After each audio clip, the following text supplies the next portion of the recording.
Good afternoon, everybody, and welcome to another episode of the Kickback. I am your host, the Dude, and today is Tuesday. And today we have another great interview.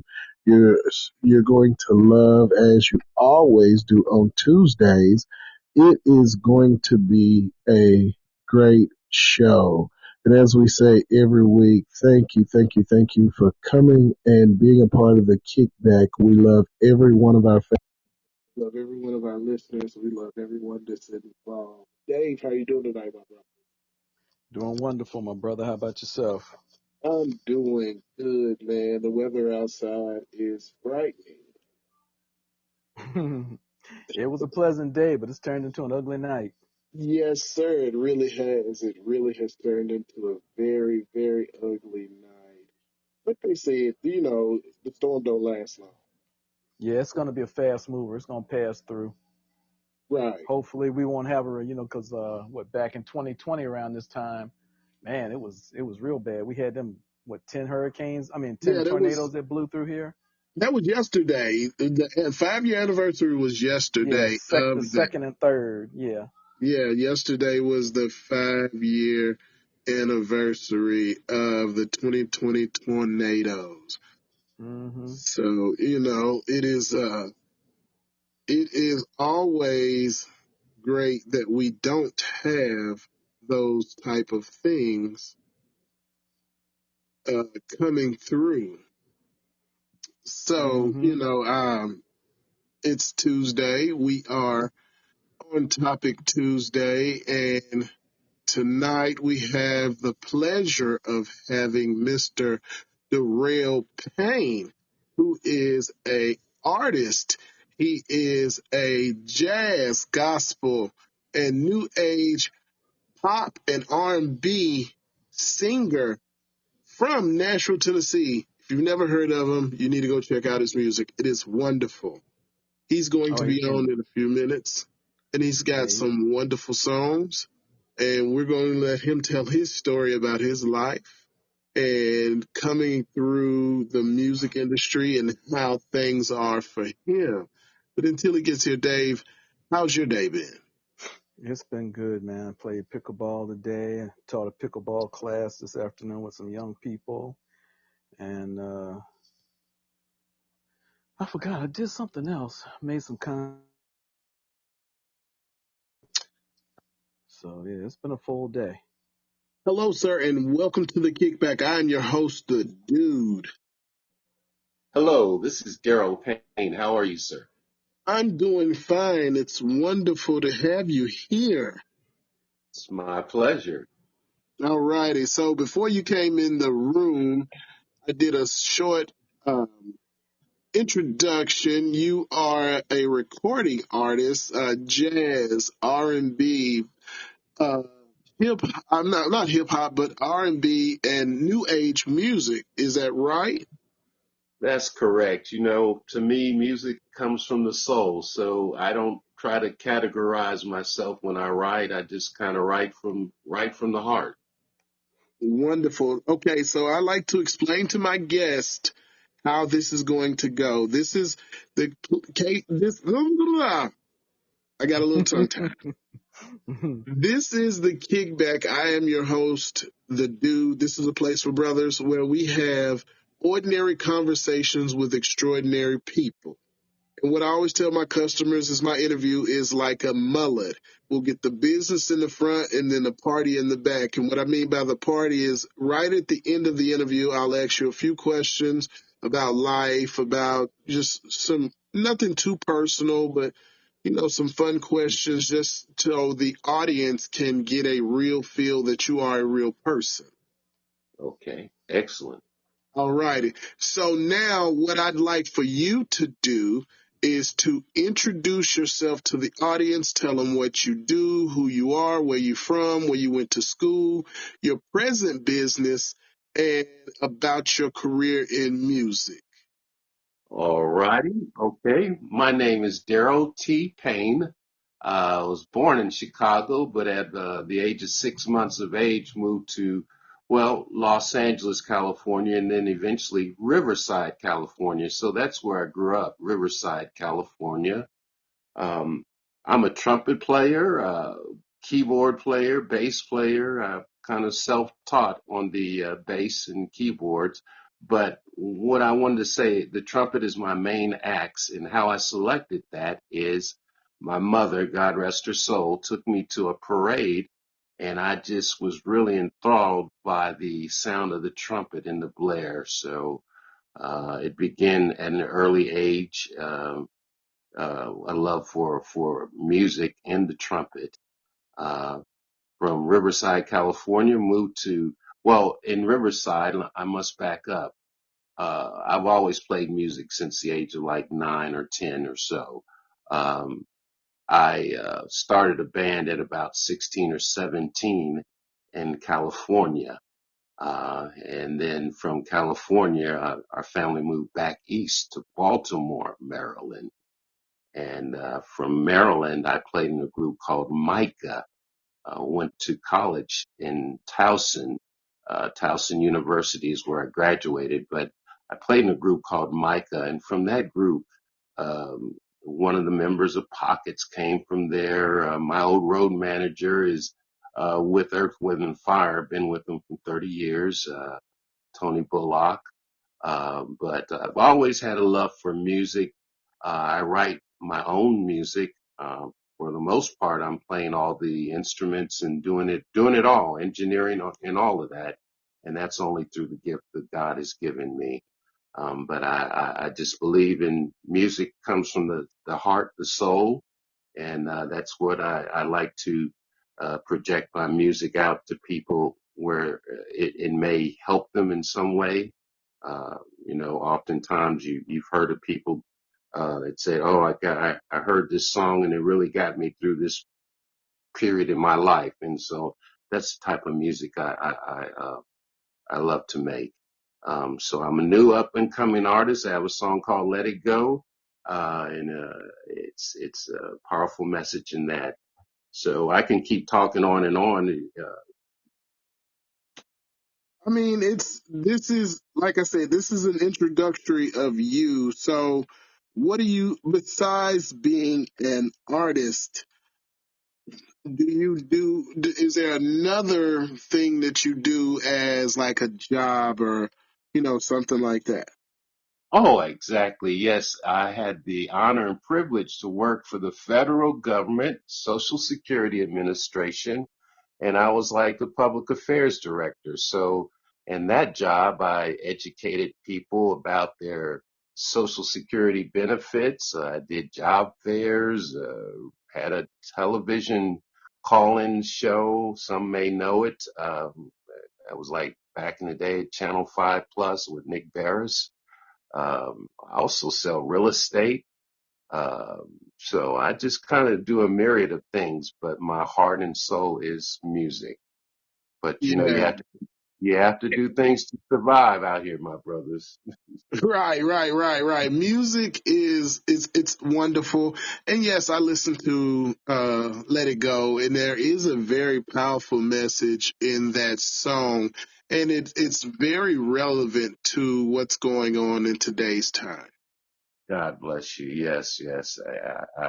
In writing that, those words just kind of came out in the studio, and so I'm blessed that you picked up that message, or it may touch you in some way. That's what it's all about.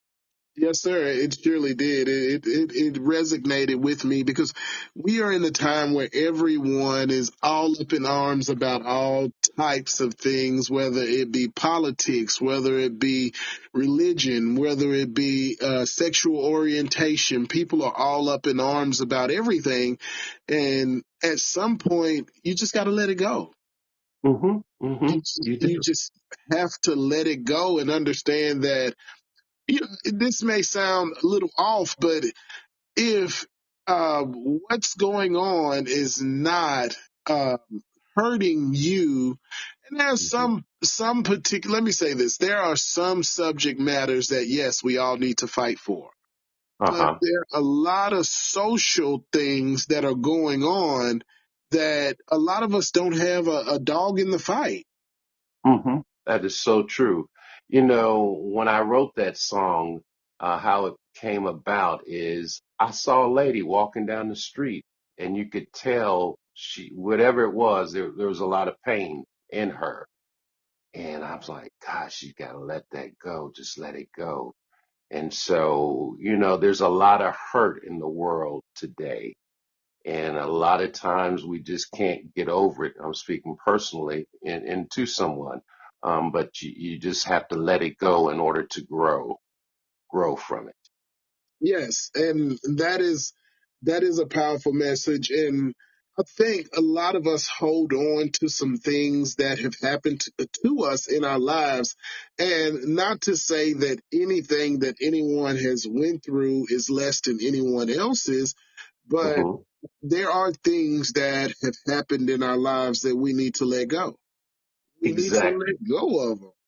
Exactly. You remember that old, there was a movie where I think it was Huggy Bear. I forget, I don't know his real name, but he came out of jail and he was wearing, high heels with fish in it, back in I'm the gonna day. get But you, sucker.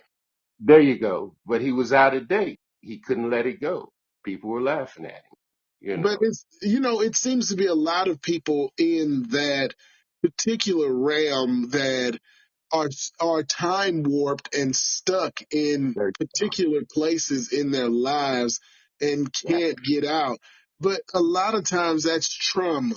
That is a trauma. But in Huggy Bear's case, he had been incarcerated for so long Mhm, that time had changed, mhm, and he thought that when he got out that those fashions would still be in, and when he got mhm, out and noticed that the world had totally changed.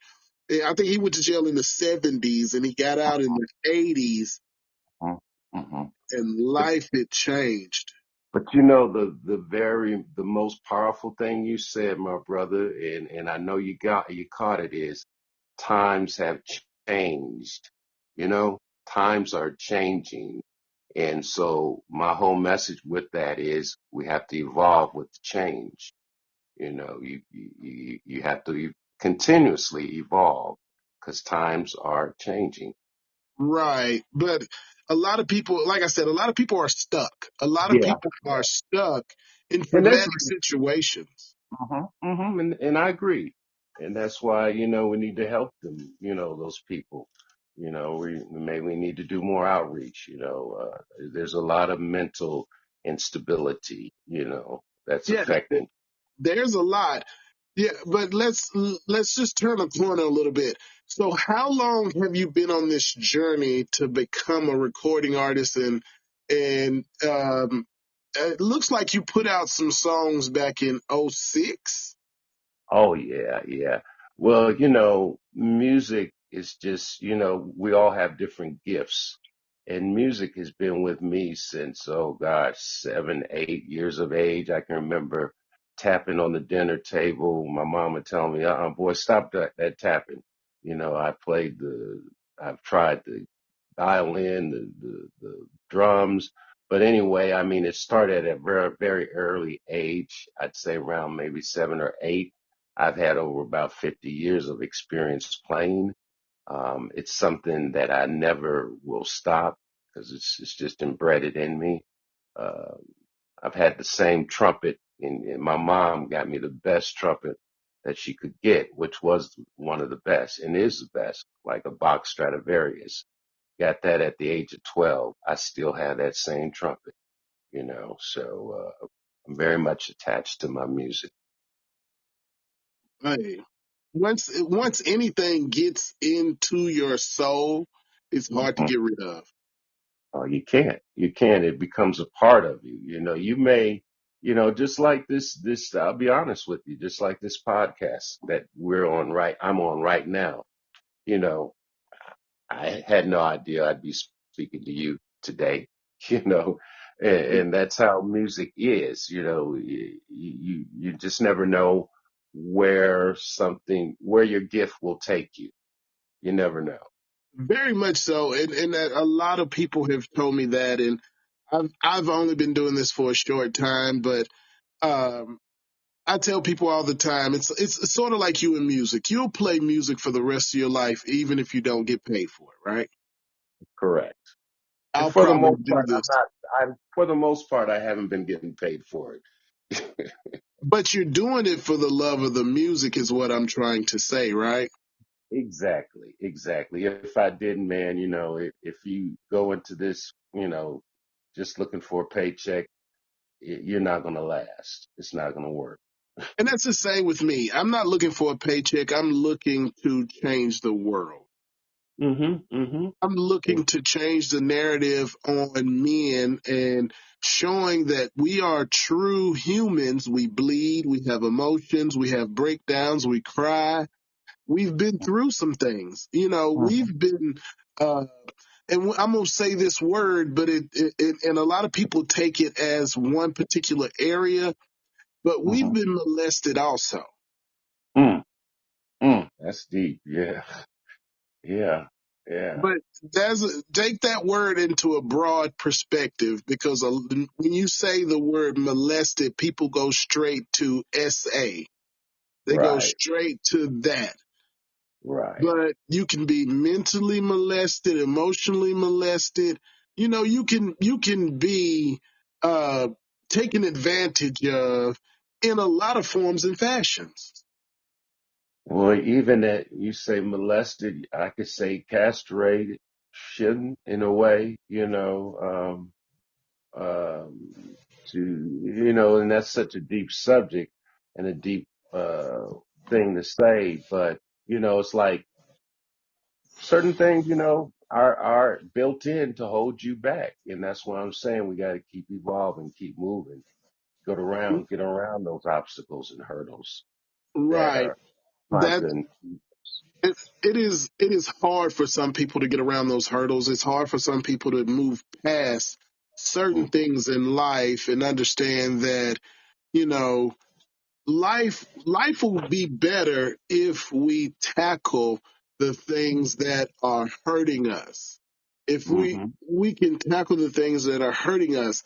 And what I've learned is in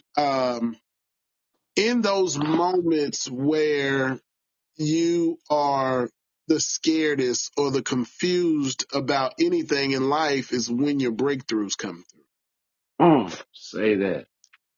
Well, they say when you're weak, that's when you're the strongest. Right. And so when you don't know what's going on and you down and you're in that place, that's when your breakthrough comes through. Not when you're happy and on top of the world, because now your faith is not there. Now it's all on you. Now it's I'm about it. I'm doing this. I'm doing that.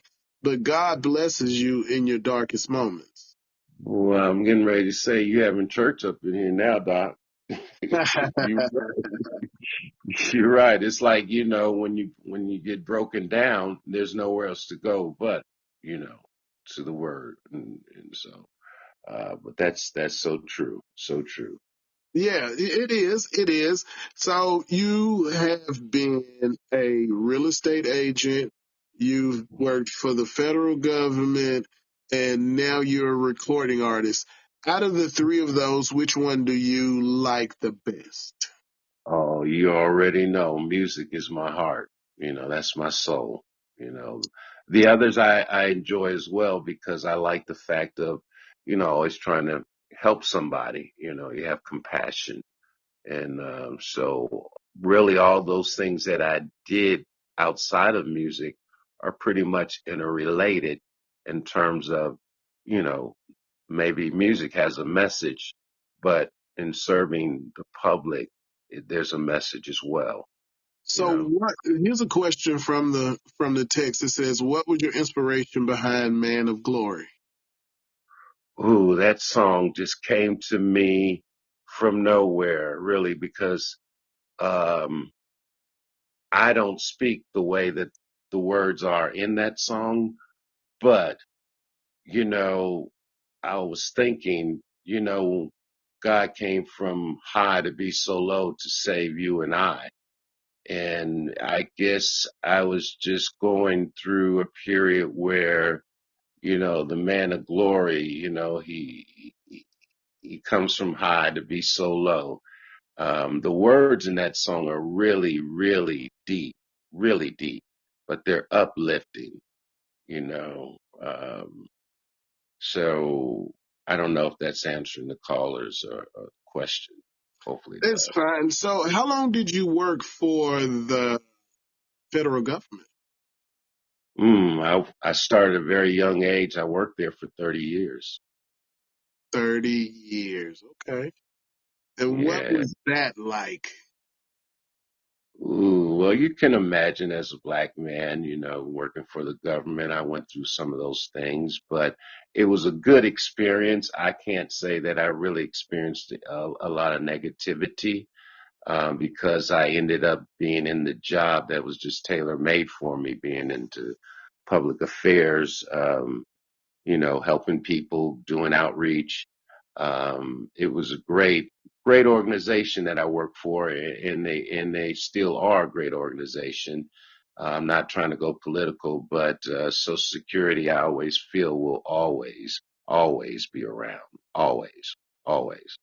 Yes, That's sir. like that's going to be like that's a sacred cow. You can't mess with that. You can't mess Right. with I it. got you. I got you. So, real estate, do you still sell real estate? I have not in a while, but I'm strongly thinking about getting back into it. But the problem now with real estate, when I started in it, houses were like maybe 80, 150,000, 200. People could afford them. But the clientele that I was working with, how are they going to afford some $800,000, 900, $1,000 homes these days? It's just almost, it's just, it's a big stretch for a lot of people. And so I just kind of step back from real estate a little bit now. Understandable. The market has changed dramatically. And I tell people all the time now we have California, New York, and Miami prices in little old Nashville. Man, in California, I grew up out there in the hood. A house maybe 700 square feet might be about five or $600,000 in the hood. Yeah, Wow. yeah. And how But long ago man, was it that you sold real estate? it's probably been maybe about 7 years. It's been some years. I still know the mechanics of it, and how to maneuver, and write contracts, and I don't want to put out any disparaging thing about younger people trying to get into homes, because there are different, programs where they help with their down payment, or the builder might help. So there's ways to maneuver, but it's just a lot more expensive now than when I was really into it. Yeah, I understand. It is, Yeah. things have changed a whole lot. But you know what? I'm really touched by that caller calling in about the man of glory, because that song really, man, it's just so fitting, and it's just so uplifting. I encourage anybody to please check it out. Yeah, it's a good song. I listened to that. And like I said, I also listened to Let It Go. And Mhm. I noticed that your first album, it was pretty good. It just did. Why didn't it not hit like it? I think maybe the timing, um, just the timing, and really, I could not. I mean, just gonna be real, working for the government for so long, I couldn't just stop and quit after I had like 25 years in. Hey man, I'm trying to get my pension. So, I couldn't just drop that and pursue music full time. But everything happens in God's timing and season and reason. So, but it Yes, is it's still a sleeper album. A lot of people don't even know about it. So. right. But once everyone sees the new stuff that you're putting out and they understand how powerful your messages are, they'll go back and listen to that first album, and they'll understand the person you are and the message that you're trying to put out to the world. Because I feel like your message is just, be easy. Mhm. It's Mhm. not about it's life is so complicated that we overcomplicate things as human beings, but like you said, let it go. Just be easy. Your music to me is like a easy listening, easy going, just kind of uh, laid back vibe. Well, God bless you, man. That makes me feel good because that's what it's all about. I'll share one story with you. When I was in college, I was listening to the radio back east in Baltimore, and Miles Davis was on the radio, and you could call in and ask him a question. Of course, I'm a trumpet player, and he's a trumpet player, so I'm probably about 21. And I call in, I ask Miles, I said, "Hey, Miles, I want to be a big time trumpet player just like you. What do I need to do?" And he says, "Well, just do what I do." And he hung up the phone on me after that. Wow. I was like, what kind of answer is that? But as I got a little bit more mature and older, I said, you know what? What he was trying to tell me is, do what I do. Read up on me, see what I do, and so I've kind of patterned myself in terms of like putting bands together and things of that nature after him. But that was a pretty deep little, like, maybe it wasn't even a minute conversation, but it was pretty um, directional to me at that point. That is, yeah. I mean, it was short and sweet, but it was straight to the point. People that knew him and related to him, or he talked to, he said, well, that's how he was. He was a man of little words, but his words were powerful and conveyed the message. So, how did you wind up in the state you're in right now? Well, that was actually my parents lived in Columbia, Tennessee. They're both deceased now, but they were living in Columbia, Tennessee, and I was graduating from college, and I had been back and forth from Los Angeles to Maryland, back and forth. When you're young, you kind of travel around, move around. But anyway, I said, okay, when I was living in Maryland, I said, you know what, I'm going to go down to Tennessee and check it out for a while. And then after that, I'm going back to California. So I've sent like 3 months of money for an apartment and came back here. And, one thing led to another. I ended up getting a real estate license, ended up buying a house. And when you do that, that's pretty settling. So I still haven't went back to California since then. That's been over 30 years. Okay. So Mm-hmm. Tennessee just did what it famously does. It brings you, it ropes you in, and then makes you feel at home. It really does. I can't imagine really where else would I want to be. I know I wouldn't necessarily want to live back in California unless I had a ton of money, but I don't even know if I would really want to do that. Plus they're having a lot of fires and mudslides out there now too. Hmm.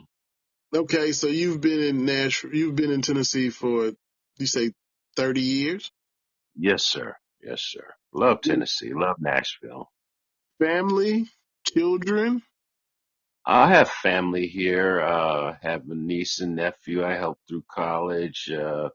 Um, don't have much family here though in Nashville. I have a lot of relatives. I have like a lot of cousins and things. But like I say, mainly, you know what, are my children. Those songs are Okay. my children. Yeah, Okay. yeah. Okay. So what avenues are you using right now to get your music out to the world? Well, right now, 'cause I'm gearing back up again. I have Let It Go should be on all the sites, Spotify and all that, all the internet, the streaming sites. Uh, so basically, if you want to connect, you can go through Spotify and pull out my music. Also, I'm on this site called Reverb Nation. But again, just really just stay tuned because I'm going to do some stuff. Well, I'm going to get a little video together and put it out on TikTok. But as far as looking and getting my music, just stay tuned to Spotify and the main streaming sites. I have a new song out called The City, the Sirens. It's a deep song, and I know Stevie Wonder gonna scratch his head because I got some clavinet part in there. Musically, if there's some musicians in there out there, they know what I'm talking about, clavinet.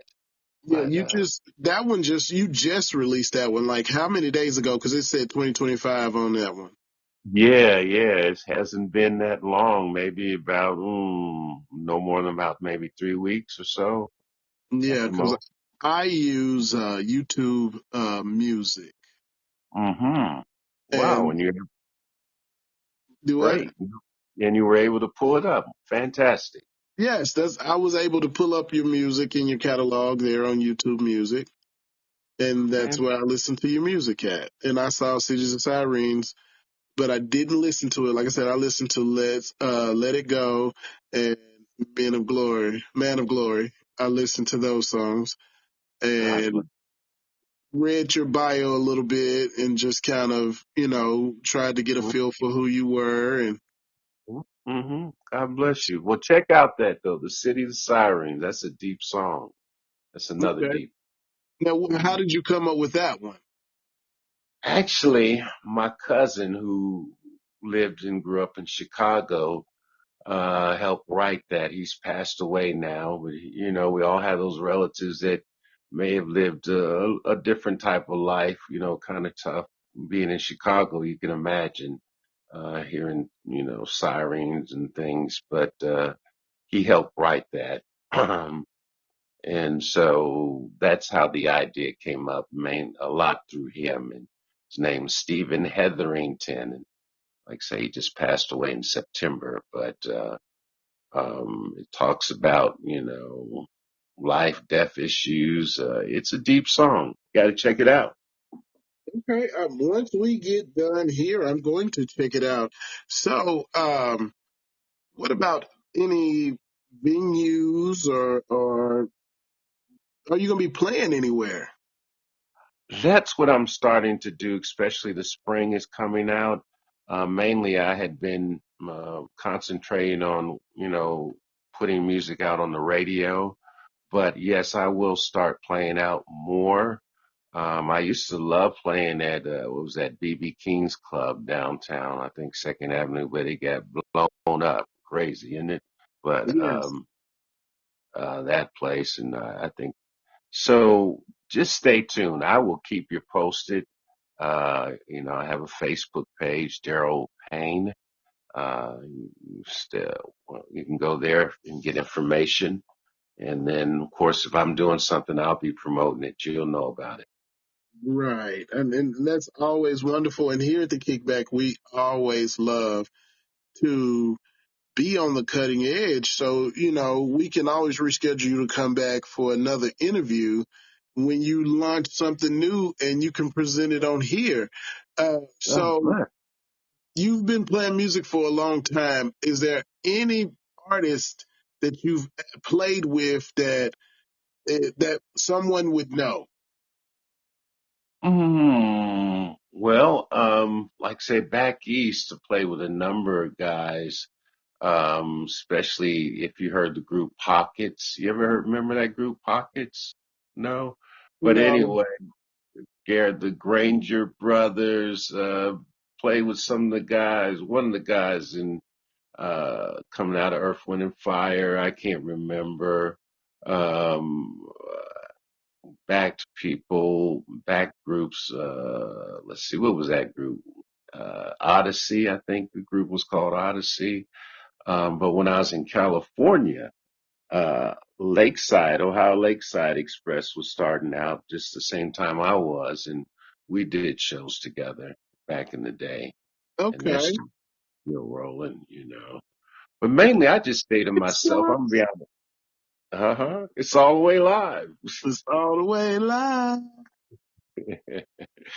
You have a great gift, my brother, making your uh, people that come on your program feel at ease. So I wish you the best at what you do. I can tell you're a natural at it, and it's like you say, a conversation, and really made me feel at ease about doing this with you. I appreciate that because I never want anyone to. It's like we talked about at the beginning of the show how people are stuck. Well, I'm stuck in the era of treat people how you want to be treated. Hmm. Hmm. I'm stuck in that era. You know, you invite someone over to your house, you treat them like family. Hmm. Hmm. You know, you give someone the benefit of the doubt until they show you something differently. Hmm. Hmm. So I'm still Don't mean stuck to, in that era. don't mean to interrupt you, but where are you from? I am born and raised in Nashville, Tennessee. I knew it. I knew it. I said he's got the Nashville Villian hospitality. Yes, I Yes, knew it. I am a native. I've been here my whole entire life. I love my city. I don't like some of the changes that have been happening here, but as we talked about before, evolution and change. But I think that we're changing a little too fast because we've always been a small town with a big city feel Hmm. with a touch of love. Yes. But you know what? I think it's about really Nashville needs, you know, I just look at Jefferson Street as such just a great area for potential. We need that black culture, that street. We need to really develop that. We really do. And I think we'll feel more community. Right, but you know, it's a hard swing, but there are people in the background that are trying their best to try to save Jefferson in all its glory and make it better. And it it's a hard sell with these younger people because young people don't value history as much as some of us older people do. Hmm. Hmm. You know, we've become a society of I want it now, and if I can't get it now, then forget about it. And what happened 10 years ago doesn't matter because it's not in the now. Hmm. Hmm. And that's so true. But as we were talking about Jefferson Street in terms of trying to, keep history alive on that street, I think of, and you may know him, I can't think of his last name, but his name is Lorenzo. He has a African, music museum on Yes, Jefferson. yes, yes, Uh, yes. I've met Lorenzo in passing. Oddly hmm. enough, the building right next to Lorenzo's building Hmm. used to be my great aunt's beauty salon. Get out of here. Wow. And that's something. Mm. The brick building on the corner, you know, his place is the second building across from Uh-huh. Citizens Bank. Hers Uh-huh. is the building with the rock facial. Uh-huh. I know what you're talking about. Yeah, exactly. You Yeah, see, hmm yeah. Go ahead. no, see, that's what I'm talking about. The sense of community. You said that was who was that? That was your Great aunt, your aunt. mother?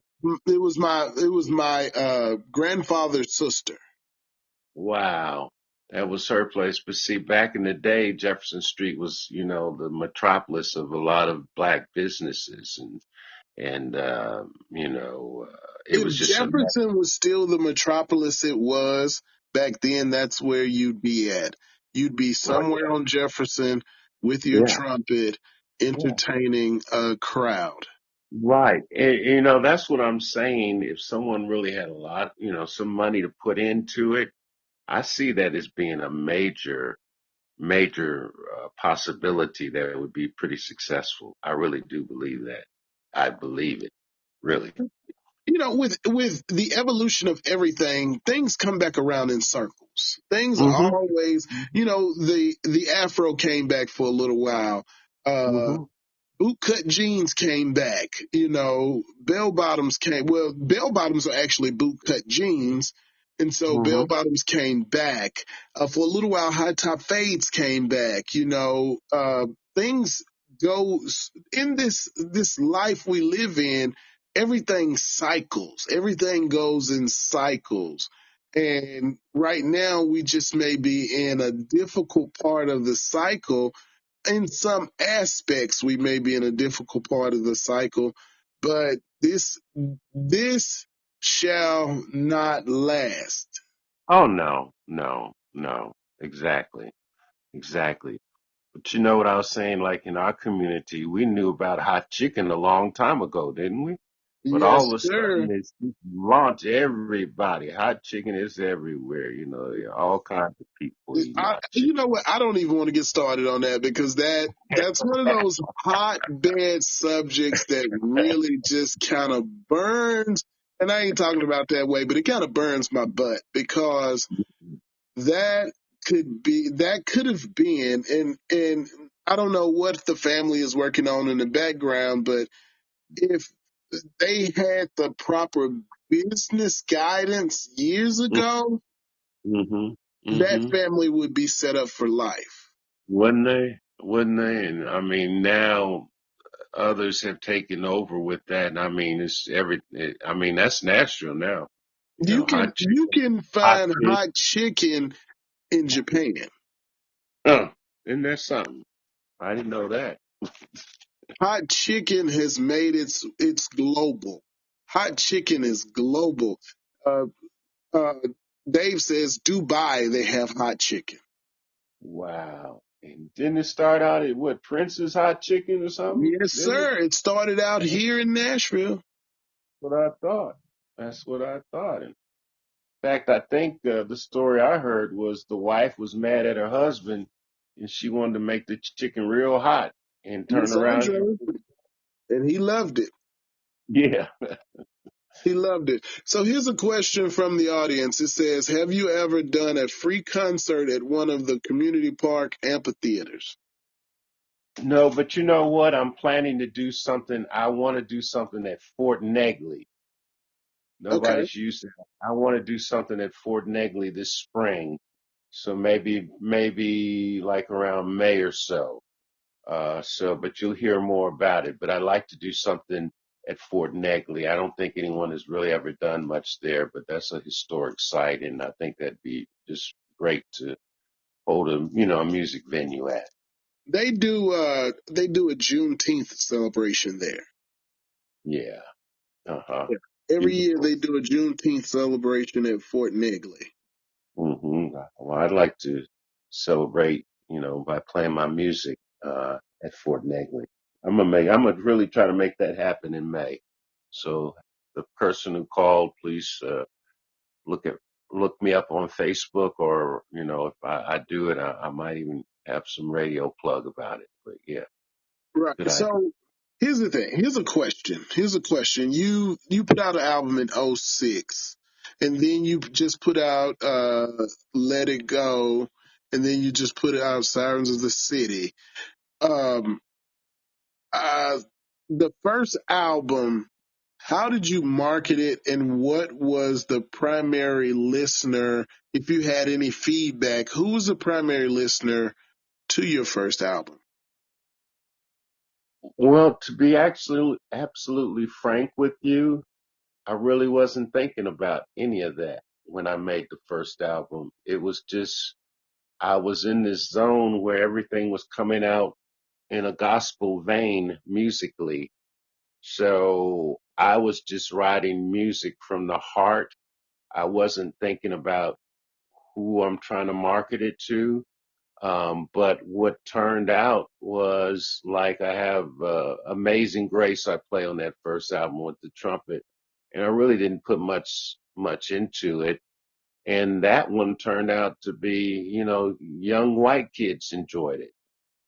So in terms of the demographics of who may like my music, it's kind of universal. It really is. Okay, on your first album, there was a song called "You Are a Winner." What was the inspiration behind "You Are a Winner"?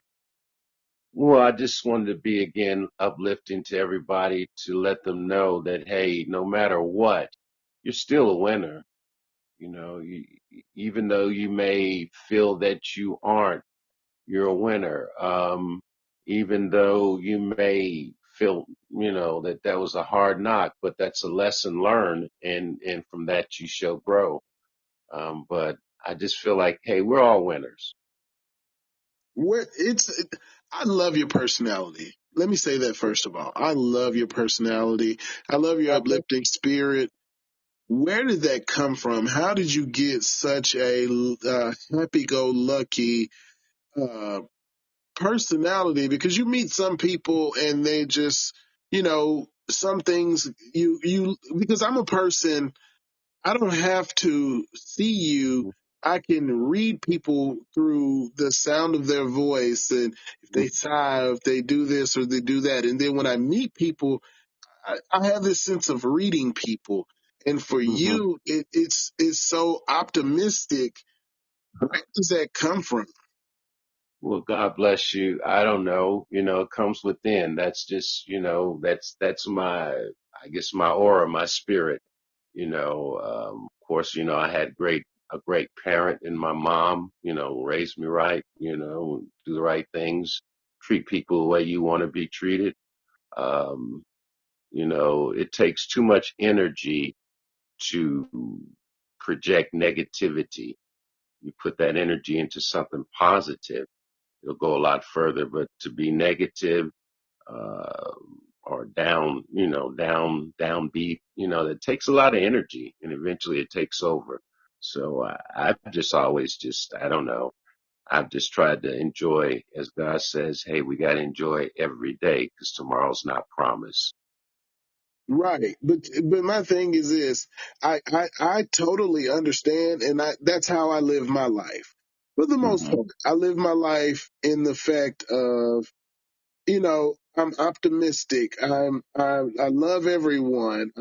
I'm always, Mr. Give them another shot and people I know are ready to cut people off and ready to just give up on the world. And I'm like, just give them another chance. People come around, even though they may not come around. But Hmm. you don't find very many people like us that are, optimistic all the time because this world is so full of people that are just, they're scared of the world. They're scared of what somebody's going to do to them. They're scared that somebody's going to get over them. I've had friends and people that tell me, you're so naive. You just walk around freely. Somebody's going to get you. Somebody's going to rob you. Somebody's going to take you. And I'm like, this is going to sound cliche as heck, but I've always walked by faith. There you go. There you go. And I mean, I'm no preacher by no means, but my music is my ministry. And saying that, was, I know something in scripture it talks about cast, your worries upon him. So if you do that and you're not worrying, then you should be optimistic. And a lot of times I just kind of cast those words to the side and just keep moving. Now, I'm not going There to you sit here and say that I don't worry and I haven't worried because I'd be Right. telling a lie if I said I didn't. Right. I mean, that's a human, trait. We're all going to worry, but I'm just saying there's a level of worry that is, not healthy, you know. You can worry and worry, kind of projects, like, hey, maybe there's something you're fearful of, you're worried about, you know, um, maybe something to look into, but, uh, I just try not to worry about something, especially if you can't do anything about it. You just try to come up with a solution where you won't worry about it, maybe. Right. And there's always, I think my biggest problem is a lot of people have lost their problem solving skills. Hmm. Problem Yeah. solving skills. A lot of people don't have those anymore, and they just go straight to disaster or oh, it's all over, it's the end, or this just ain't gonna work, and it's just down, and I'm down, and well, Hmm. let's figure out let's figure out how to solve this particular situation. Let's figure out how to make it better. Let's figure out how to change the outcome of which is going on. Exactly. But you know, oftentimes, you know, the way the world is now, everything is instant. We want it now. It doesn't happen today. Oh man, you know, we getting been out of shape, but sometimes things don't happen in the time that we want. So I think Oh, too much, you're right. too If it much. doesn't happen today, then life is over. Yeah, you know, but tomorrow's always a new day, another way, you know. But I think, you know, we're so geared up as being instant, you know, hey, go to Google. I got a question. Okay, I'm gonna go to Google. I get the answer instantly. You know, we're an instant society now, but in a way that's good, but in a way it's bad because if you move too fast, sometimes you might make the wrong decision. Amen, my brother. And in the chat it says, while we're trying to figure it out, God's already worked it out. When you have done all you can, just stand still and see the salvation of the Lord. Boy, that's deep. I love that caller. That's so right. So true. Touch my heart. Yeah, that's so true. And you got some great viewers or listeners out there, don't you? Yeah, man, I have a really good fan base, man. I have to say that I have a really good fan base. I have some good Excellent. people with me. I have a great team also. Hmm. Because majority of the things that are being said is coming from my co-host David. Okay. Yeah, Okay. the gentleman that got in touch with you. Yeah, and I kind of figured that. I'm just going along with it. Yeah, it's okay. I mean, I have a good audience, but you know, it's always wonderful to have a great team. And Yeah, uh, Dave has been a godsend. I love that brother to death. absolutely. He's my right hand man when it comes to this particular platform. He always bats 100. Excellent. Is that the same as Cleve? Yeah, Dave Van Cleves. Yes.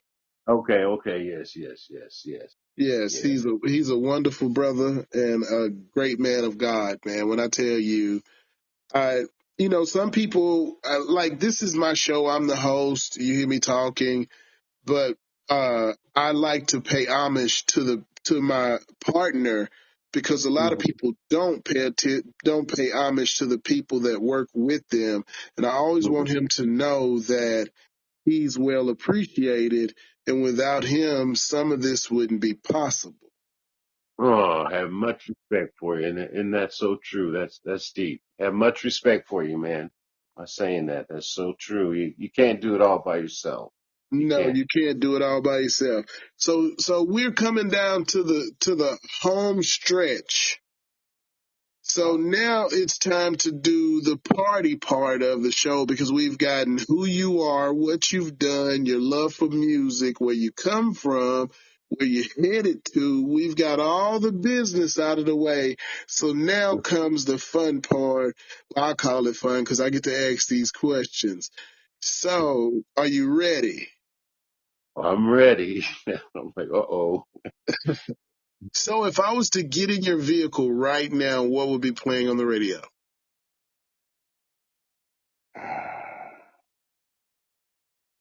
Probably the city, the sirens. A wonderful answer. If you could take your ideal vacation, where would you go? Oh, take me to the Bahamas. I like Freeport, Bahamas. The water was clear. All righty. If Hmm. you could describe your perfect boo, how would you describe her? I can't talk about that on air. No, how I would describe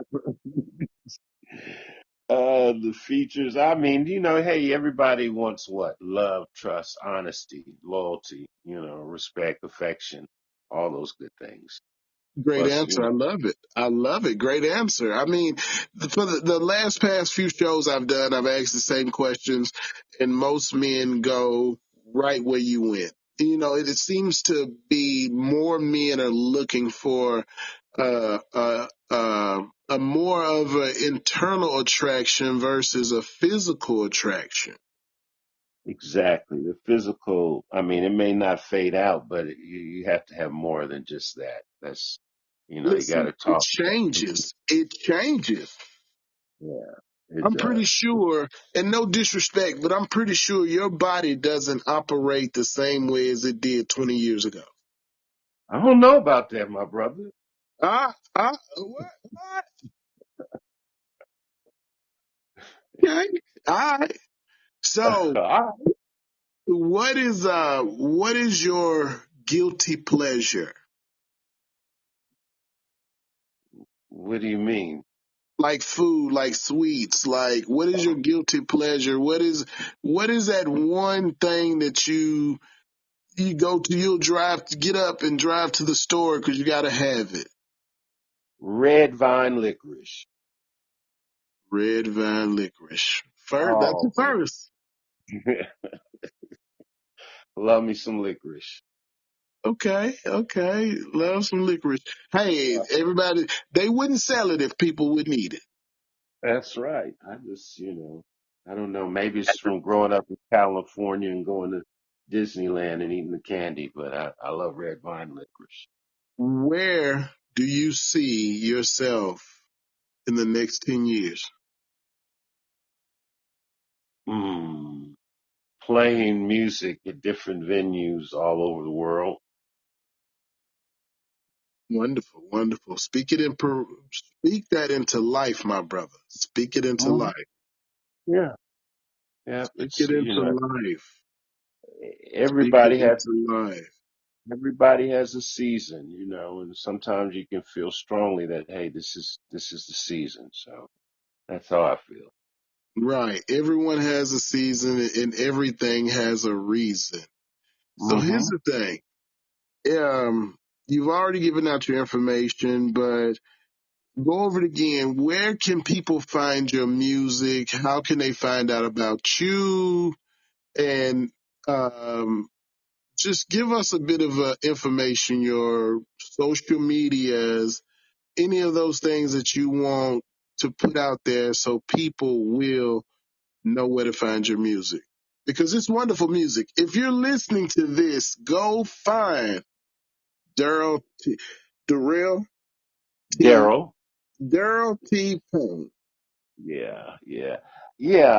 I'm on should be on most of the streaming sites, Spotify, whatever, iTunes, whatever is out there now. I have a Facebook page, Derrell Payne, um, and a lot of my information will be there. Eventually, I'm going to get a website, Derrell Payne. You can go for music. I'm also on this site called Reverb Nation, and I'm very happy that that song "Let It Go." When I put it out there, it started out like number 10, then moved to number 5. Now it's number 2, and I'm gonna make sure we get to number 1 somehow. But it's on Reverb Nation, Reverb Nation.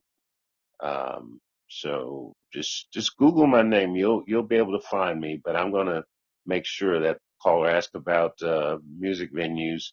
I'm gonna really try to make that Fort Negley thing happen in May. So check this out. We do this every week. We do a show twice a week. We usually on Tuesdays we have guests as yourself. We interview ordinary people doing extraordinary things.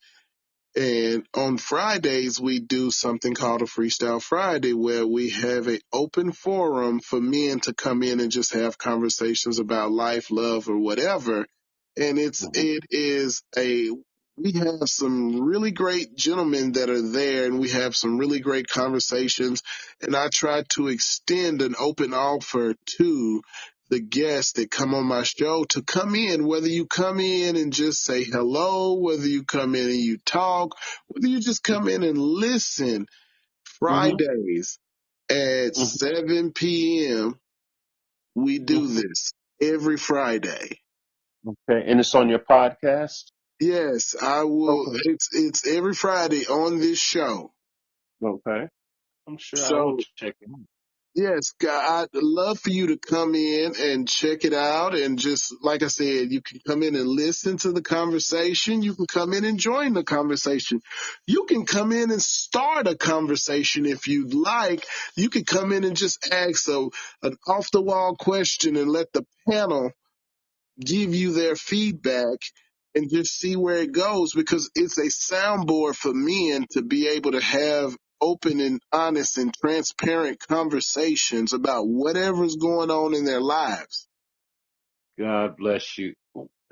Forgive me, but what is your name again, bro? My government is Joe Foster, Okay, but you call yourself the dude. the dude. Man, I feel like we're gonna be doing some things together down the line. I don't know what it may be, but I feel a connection. So it's been a pleasure being on your program and speaking with you. And you keep on keeping on, man. You head in the right direction. Thank you. I appreciate that. And to God be all the glory, because he's the one, he's my guiding light and he's my navigator, and he's helping me make it through. He's guiding me through this particular situation, because when I started it, it was God, man. And when I come on and I speak to guests, and like you said early in the conversation, I just kind of try to make you feel as comfortable as possible. I'm not trying to rush you. I'm not trying to uh, make you feel that this is not a place where you're welcomed. I want every guest to come on my show to always be welcomed and understand that this is a platform to have real conversations and to be able to express yourself and say what it is that you really want to say, and not have any confrontation or any of those things to happen, because as men, we should be able to have conversations and should be able to talk to each other. Exactly. As a metric that I use is, in conversations like what we've been having is did the interviewer or the person interviewing you or you talking to, how did you come out of that? Do you feel like, dang, I feel like I've known this brother, or do you feel like, oh man, I mean, if I never see them again, it'll be too soon, but but with you, it felt like, hey, it feels like, hey, I might have grew up around you. You sound like one of my cousins, but we won't go there. Where are your people here in Nashville? Do you have people here in Nashville? Yeah, they're all over, mainly North Nashville. Payne is the last name, Okay. but I have relatives all over, the city. Yeah. So, well, I know you said you retired from the government, right? Mm-hmm. Yes, So, sir. what do you do now in your spare time? Well, like I said, I have a mail courier business right now, you know, mail courier business and in the music, and that's about all I need because that keeps me going. Okay. Well, you're in logistics, let's say that. Mm-hmm. Yeah, I'm also in logistics, but and I carry packages also, but they are live and they talk and they get on my Oh, nerves. well, no, I'm retired now. I don't want any interaction like that. I drive a school bus. Oh God, yes you are. Ooh wee wow. Well, hey, I commend you, my brother. I commend you. Yay. It is a job, man. When I say dealing with the youth of America right now, it is a job, and it tests your patience every day. But I can tell you the type of school bus driver. They know Mr. Johnson. Okay. I know you that kind of school They bus it driver. doesn't matter. They still will try to test you every day. Yeah, but they know they limit. All right. Yeah. Well, sir, you have a wonderful night, You and hopefully we get to meet face to face somewhere. That's why I was asking, was there a stationary place where I could walk in and shake your hand and say, hey, I'm the dude. I'd like to put a face with the voice. No, I don't really hang out a lot and stuff, but when I do these venues and stuff, maybe there might be a role for you to play. So we're gonna meet soon, man. Hey, I appreciate that. Keep us in the loop. Keep Yeah. us in the loop because we'd love to be at a party or a release or whatever it is. The Kickback would love to be there and would love to maybe host or whatever, in Mhm. whatever capacity that we can help you further your career. We're always interested. God bless you, and I really do appreciate that from the bottom of my heart, and I'm sure that we're gonna make some things happen. I already know it. All So righty. congratulations. You keep doing it. I really appreciate it and love this interview and spending time with you. All righty. Thank you, sir. And you have a great night. Okay, you do this, man. Take care. Bye. All righty, sir. Bye. Bye bye. All right, take care. Bye bye. The kickback, the place for brothers.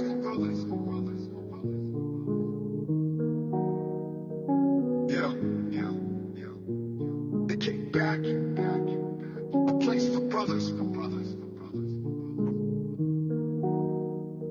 Yeah, yeah. The kickback, a place for brothers. Yeah, yeah. The kickback, a place for brothers. Kickback, a place for brothers. Kickback, a place for brothers. The kickback, a place for the kickback, a place for brothers.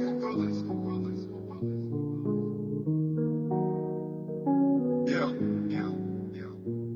The kickback, a place for brothers. Yeah, yeah. The kickback, a place for brothers.